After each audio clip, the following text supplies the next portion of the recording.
I'd be sitting next to a limo with chains across my feet holding the limo down. Well, he's lived a life very few will ever know, working as a Secret Service officer at the White House. And he's seen it all, from an explosive scandal to the horror of September 11th. Now living in small-town mid-Michigan, he's opening up for the first time and only to the TV5i team. A small-town song playing in the breeze. A melody of simpler times, a new and unfamiliar tune for Brent Chinery. I don't think they know much about me. I kind of keep a low profile. But it's in fact his profile his neighbors know nothing about. That is my retirement plaque from the Secret Service that I received about a month after my retirement. Harrison's newest resident is a former U.S. Secret Service officer. He has protected not one, not two, but 4 U.S. presidents. Started with Bush Sr. and left just before President Trump came into office. So I was there 26 and a half years. His post standing right on the other side of the door where the world's biggest problems are solved. Being from a small town community in mid-Michigan, to standing outside the Oval Office, it was, quite a shock. A shock because this former police officer from the small town of Vassar never imagined his fascination with video clips of President Ronald Reagan being shot would become his life's calling.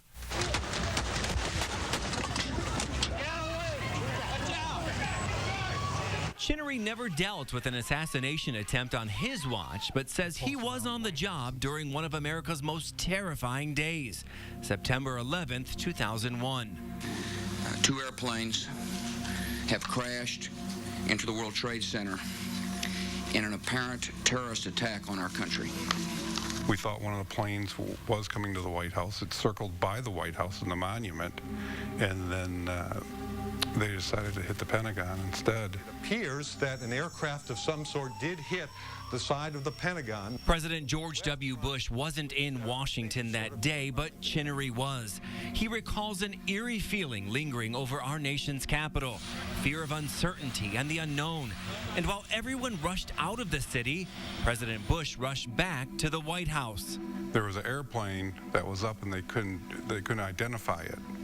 So we told President Bush we had to move him down to the bunker, and he wouldn't go down to the bunker until he found out where his dogs were at. He said, well, get my dogs. I'm not going down until we get the dogs. So we had to round up the dogs, and then finally he went down to the bunker with Mrs. Bush. While protecting the first family and their pets is what Chinery took an oath to do, his own family was crippled with worry. You weren't sure when he was coming home. Kim Chinery says being married to a Secret Service officer made her tough. She had to learn to be the protector of her own heart. That's when I worried the most, was when you would hear of terrorist activities. He always told me, though, I'm in the safest building in the world. But Chinery wasn't always under the security blanket of the White House. He traveled the world with the president. Every move calculated and choreographed, but things didn't always go as planned. President Clinton, we were in Houston one time. He was driving down the road and decided, I want to get out and talk to the people. So he just gets out of the limo. These people aren't screened. He walks to the side of the road and starts shaking hands and talking with people. So, I mean, you don't know what you're getting yourself into. You don't even know who these people are on the side of the road. He would do that quite a bit. But the worry became the norm, easily balanced by the stories that come from the security clearance to go anywhere inside the world's most famous address. I remember being excited when Queen Elizabeth visited the White House, and I'm like, but did you see the Queen? Did you see the Queen? He's like, I saw Peyton Manning. And while Officer Chinery keeps watch over a much quieter post these days, and that's the post I would work quite frequently, was here in the West Wing lobby. A few small reminders adorn the walls of his new home. Karl Rove took his own personal time to write me a letter and thanking me. Memories of a modest man with an extraordinary life, a life he was willing to lay on the line to protect the world's most powerful man. But from Chinery's eyes, those men were no different than you and me. You get to see aspects that people never get to see.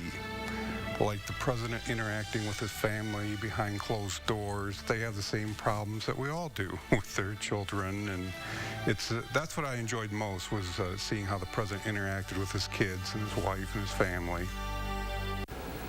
Now, as you just saw, Chinery was in the White House during the Clinton administration and played a key role in President Clinton's explosive scandal.